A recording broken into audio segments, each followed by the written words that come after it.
Mes su šitą mergaitę mes susitarėm, nors gyvena Vokietijai, kad jinai žais už Lietuvos rinktinę, kai užaugs, tai jau susitarimas yra.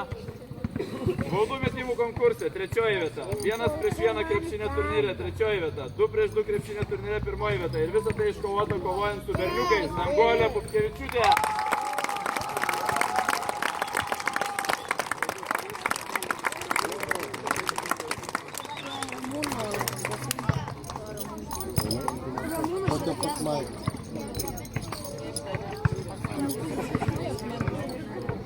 Penki prieš 5 krepšinio turnyre 1 vietą iškovojo Nikita Juščenko.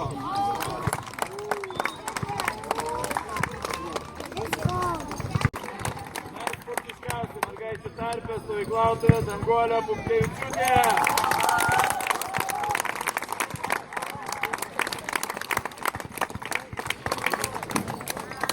Noriu visi vaikai padėkoti.